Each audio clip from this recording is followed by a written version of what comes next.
उसका वजन था सिर्फ 63 किलो, लंबाई 5 फुट 7 इंच और उसके एक मुक्के की ताकत किसी 100 किलो के वजन के इंसान को भी ज़मीन से हिला कर रख देती थी। उसने फिल्मों में भी काम किया और ऐसा नाम कमाया कि दुनिया का हर सुपरस्टार उसके जैसा ही बनना चाहता है, लेकिन उसको कुदरत ने उम्र दी सिर्फ 32 साल। अपनी इस छोटी सी उम्र में उसने अमेरिका से लेकर चाइना तक पूरी दुनिया में अपने चाहने वालों के दिलों पर ऐसा राज किया कि उसे मिक्स मार्शल आर्ट का बादशाह भी कहा जाता है। ऐसे महान कलाकार का नाम है ब्रूस ली, जिनका असली नाम तो ली जुन फैन है, लेकिन इन्हें ब्रूस ली नाम से ही पूरी दुनिया में जाना जाता है। ब्रूस ली का जन्म 27 नवंबर 1940 को सैन फ्रांसिस्को, अमेरिका के चाइना टाउन शहर में हुआ। इनके पिता का नाम ली होई चुएन और माता का नाम ग्रेस हो था। इनके पिता सैन फ्रांसिस्को के ओपेरा सिंगर और एक अच्छे कलाकार थे। इनकी माता ग्रेस हो भी हांगकांग के एक जाने माने धनी कुल हो तुंग से संबंध रखती थीं। ब्रूस ली को बचपन से ही डांस और मार्शल आर्ट्स का बहुत शौक था और इन्होंने बचपन में ही कई चैंपियनशिप्स में भाग लिया और कई इनाम भी जीते।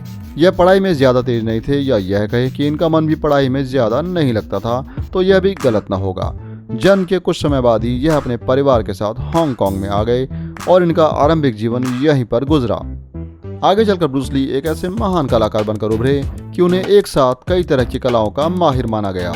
वह एक अच्छे martial artist, philosopher, actor, director, screen writer और प्रोड्यूसर भी थे। उन्होंने उस समय में चीन की मार्शल आर्ट कला को पूरी दुनिया में एक अलग पहचान दी। हालांकि हम यह सब जानते हैं कि मार्शल आर्ट्स युद्ध कला का जन्म भारत में हुआ था, लेकिन इस कला को भारत में उतनी प्रसिद्धि नहीं मिली जितनी चाइना और अन्य मुल्कों में मिली। Ultimately, martial art means honestly expressing yourself. Now, it is very difficult to do. Bruce Lee ने इस कला को स्ट्रीट फाइटिंग के रूप में आत्मरक्षा का एक अचूक हथियार बनाया। ब्रूस ली ने युवावस्था तक पहुंचते पहुंचते लगभग 20 फिल्मों में अभिनय भी कर लिया था। वह हांगकांग में एक स्ट्रीट फाइटर और चाइल्डहुड एक्टर के रूप में काफी चर्चित हुए। उन्होंने बचपन से ही कई तरह की मार्शल आर्ट्स का अभ्यास करना शुरू कर दिया था। उन्होंने अलग अलग कलाओं को कई टीचर से सीखा। इनमें से चाइनीज मार्शल आर्ट्स विन चुन के गुरु येप मैन और वन शुन ल्यूंग से शिक्षा ली। उन्होंने judo, karate, kung fu, boxing, taekwondo, win चुन के अलावा और भी कई प्राचीन युद्ध कलाओं का गहन अध्ययन किया और इन कलाओं के द्वारा पूरे विश्व में अपनी एक अलग पहचान बनाई। उन्होंने इन कलाओं को कई नाम और रूप भी दिए और साथ ही कई नई कलाओं को भी जन्म दिया। उनके द्वारा बनाई गई कुछ मुख्य कलाओं के नाम है जीत कुंडो, अफेडो, जुकेडो, ब्रूस टेगनर। ब्रूस ली द्वारा बनाई गई इन कलाओं को मिक्स्ड मार्शल आर्ट्स भी कहा जाता है। यह कलाएं इतनी घातक हैं कि इनके प्रयोग से बिना हथियार ही अपने दुश्मन को पल भर में परास्त किया जा सकता है। ब्रूस ली ने मार्शल आर्ट्स को आत्मरक्षा के लिए स्ट्रीट फाइट्स में भी प्रयोग करना शुरू कर दिया था। उस समय का हांगकांग आज के जैसा नहीं था। वहाँ के आर्थिक हालात ठीक न होने की वजह से गुंडे बदमाशों का आतंक छाया हुआ था। छीना झपटी, चोरी और लूटपाट की घटना रोज की बात हो चुकी थी। इस दौरान ब्रूस की भी आए दिन किसी न किसी गुंडे से लड़ाई होती ही रहती थी। इस कारण 1958 में उनका नाम पुलिस स्टेशन में दर्ज हो गया और उनको भी एक अपराधी माना जाने लगा। उनके पिता को इस बात से डर महसूस हुआ कि ब्रूस कहीं जेल में बंद हो गया तो उसका भविष्य ही खत्म हो जाएगा। अब ब्रूस को एक बार फिर से उसकी जन्मभूमि अमेरिका में भेज दिया गया। ब्रूस अमेरिका में अपनी बड़ी बहन एग्नेस के यहाँ आ गए और यहाँ पर इन्होंने आगे की पढ़ाई की। यहाँ पर इन्होंने कॉलेज की शिक्षा करते करते कुछ मार्शल आर्ट्स चैंपियनशिप्स में भाग लिया और कई इनाम भी जीते। 1960 में इन्होंने अपनी हाई स्कूल की शिक्षा पूरी की और यहाँ से साइकोलॉजी, फिलॉसफी और कई अन्य विषयों पर भी स्टडी की।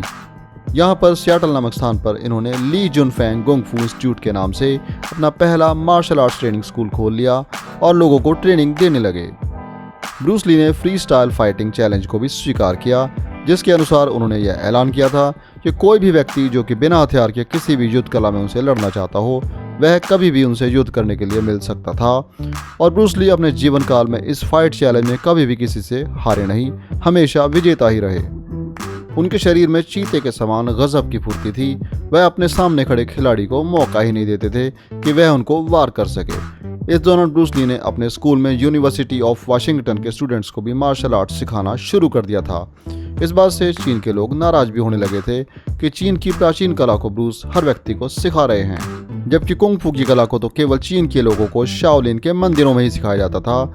हर व्यक्ति को यह कला नहीं सिखाई जाती थी। लेकिन ब्रूस का कहना था कि वह केवल कुंग फू कला को ही लोगों को नहीं सिखा रहे, बल्कि उन्होंने इस कला को कई नए रूप भी दिए, जिन्हें मिक्स्ड मार्शल आर्ट भी कहा जाता है। यानी कि सीधे शब्दों में कहें तो ब्रूस को ही मिक्स्ड मार्शल आर्ट्स का फाउंडर भी कहा जाता है। इस वजह से सन 1964 में उन्हें चीन के एक जबरदस्त फाइटर वोंग जैकमैन से भी फाइट करनी पड़ी, जिसका यह कहना था कि यदि तुम फाइट में मुझे हरा दो तो ही इस मार्शल आर्ट स्कूल को चला सकोगे। अब यह एक बहुत बड़ा चैलेंज था, लेकिन इस फाइट में भी ब्रूस ली विनर बने और उनका नाम और भी ज्यादा फैलने लगा।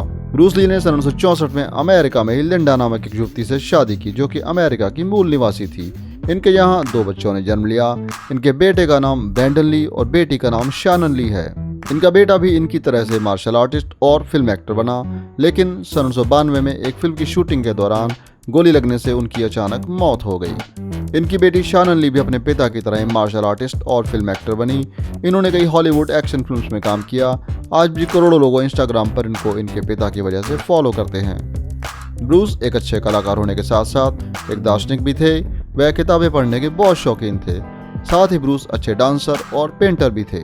उनके बारे में कई बातें जो कि बहुत रोचक हैं। उनमें से कुछ यह हैं, वह मार्शल आर्ट्स का इतना ज़्यादा अभ्यास किया करते थे कि उनके दिलो दिमाग पर हमेशा युद्ध कला का जादू छाया रहता था। उनके अभ्यास में उनकी 1 इंच पंच की मारक शक्ति सबसे ज़्यादा दिलचस्प है। कहते हैं कि ब्रूस केवल 1 इंच की दूरी से हिट करके सामने खड़े व्यक्ति को लगभग 5 फुट तक धकेल देते थे। उनका बॉक्सिंग पंच बैग 150 किलो वजन का होता था। वह मार्शल आर्ट्स के एक हथियार ननचाकू को चलाने के जबरदस्त माहिर थे। मार्शल आर्ट्स का अभ्यास करते समय वह केवल 2 उंगली और 1 अंगूठे पर लगभग 100 पुशअप्स किया करते थे, जो कि किसी के बस की बात नहीं है। वह एक अच्छे लेखक भी थे। उन्होंने अपनी ईजाद की हुई कला जीत कुंडो पर एक पुस्तक भी लिखी थी, जो कि आज भी मार्शल आर्ट्स के दीवाने पसंद करते हैं। वह एक पॉजिटिव मोटिवेटर भी थे। एक इंटरव्यू के दौरान उन्होंने अपनी सफलता के बारे में बताते हुए कहा कि यदि तुम जीवन में सफल होना चाहते हो तो पानी की तरह शक्तिशाली और तरल हो जाओ, क्योंकि पानी को जिस भी वस्तु में डाला जाता है वह वैसा ही रूप ले लेता है। Be water, my friend. इस विषय पर उनकी बेटी शानन ली ने एक पुस्तक अपने पिता को समर्पित की है, जिसका नाम है बी वाटर माई फ्रेंड। यह पुस्तक भी काफ़ी प्रसिद्ध मानी जाती है। ब्रूस पर 20 से ज़्यादा डॉक्यूमेंट्री फिल्म्स भी बन चुकी हैं, जो कि आज भी उनके फैंस द्वारा पसंद की जाती हैं। उन पर 10 से भी ज़्यादा वीडियो गेम्स बनाई जा चुकी हैं, जो कि बच्चों को मार्शल आर्ट सीखने के लिए प्रेरित करती हैं। उनको सन 1972 से 2013 तक उनकी फिल्मों के लिए कई तरह के अवार्ड से भी सम्मानित किया जाता रहा है। उनके सम्मान में उनकी स्टैच्यू अमेरिका, हांगकांग और मोस्टार बोस्निया में भी लगाई गई है। इन मूर्तियों के द्वारा इस कलाकार को आज भी याद किया जाता है। हमारा भारत का बॉलीवुड जगत भी ब्रूस ली के जादू से बच नहीं सका है। फिल्म जगत में मिथुन चक्रवर्ती, अक्षय कुमार, टाइगर श्रॉफ और विद्युत जामवाल ऐसे कलाकार हैं जो कि ब्रूस ली के मार्शल आर्ट से प्रभावित हैं। अब सन 1966 में उन्होंने एक अमेरिकन टेलीविजन पर एक टीवी सीरीज जिसका नाम ग्रीन हॉर्नेट था में काम किया। इस सीरीज में उन्होंने एक फाइटिंग कैरेक्टर का रोल किया जिसका नाम कैटो था। उसके बाद ब्रूस ने हॉलीवुड मूवीज़ की ओर रुख किया। अब इन्होंने यहाँ पर गोल्डन हार्वेस्ट मूवीज़ के साथ 1969 से 1971 तक बतौर एक्शन हीरो एक्टर के रूप में काम किया। सन 1971 में इनकी film the big boss release हुई, जिसने सफलता के कई रिकॉर्ड तोड़ दिए। इस फिल्म में ब्रूस ने एक्टिंग के साथ साथ मार्शल आर्ट्स के कई जौहर दिखाए जो कि आज भी याद किए जाते हैं। कहते हैं कि फिल्म की शूटिंग के दौरान ब्रूस के पंच और किक्स की स्पीड इतनी ज़्यादा होती थी कि वह नॉर्मल कैमरे की पकड़ में आते ही नहीं थे। फिल्म के डायरेक्टर के कहने पर कि ब्रूस आप थोड़ा स्लो शॉट्स दिया करो, तब भी ब्रूस स्लो शॉट्स पर काम नहीं कर पाते थे, क्योंकि फाइट सीन में रियलिटी को लाने के लिए उन्हें फुर्ती से एक्ट करना ही पड़ता था। अब कैमरा टीम को कहा गया कि आप ब्रूस की फाइट को शूट करते समय कैमरा के फ्रेम रेट को 25 से 32 तक स्लो करके शूट करो, ताकि सीन को ठीक से शूट किया जा सके। अब ब्रूस ली ने अपनी खुद की फिल्म प्रोडक्शन कंपनी ओपन की। इस कंपनी का नाम था कॉनकॉर्ड प्रोडक्शन कंपनी। इस कंपनी के द्वारा ब्रूस ने और भी कई फिल्मों का निर्माण किया। सन 1972 में film fist of fury release हुई, जिसने सिनेमा के पर्दे पर ब्रूस को मार्शल आर्ट्स का सुपरस्टार बना दिया। अब ब्रूस एक फिल्म एंटर द ड्रैगन बना रहे थे, जिसमें उन्होंने मुख्य भूमिका निभाई थी। इस फिल्म के लिए उन्होंने बहुत मेहनत की और फिल्म बहुत ही सुपरहिट साबित हुई।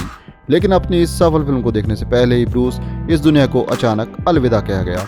कहा जाता है कि इस फिल्म के रिलीज होने से 6 दिन पहले 26 जुलाई सन 1973 को ब्रूस की अचानक मौत हो गई।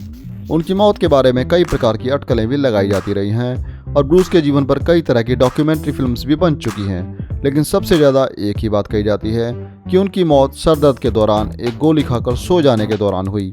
यह भी कहा जाता है कि एक फिल्म की शूटिंग के दौरान उनके सर में गहरी चोट लगी, जिससे उनके दिमाग की नस सूज गई।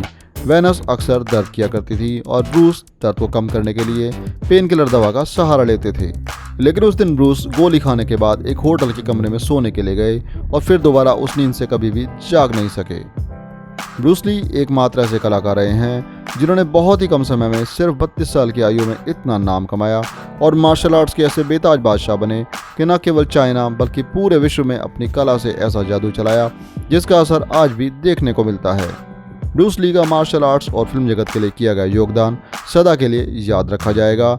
आज भी यह सितारा हम सबके दिलो दिमाग पर छाया हुआ है। दोस्तों, देश दुनिया की महान हस्तियों के इतिहास से जुड़ी ऐसी ही जानकारी हम आपको आगे भी देते रहेंगे। अगर आपको हमारा यह वीडियो पसंद आया तो लाइक, कमेंट, शेयर करना ना भूलें और हमारे चैनल को सब्सक्राइब ज़रूर करें। इसी तरह से हमारे साथ जुड़े रहने के लिए धन्यवाद।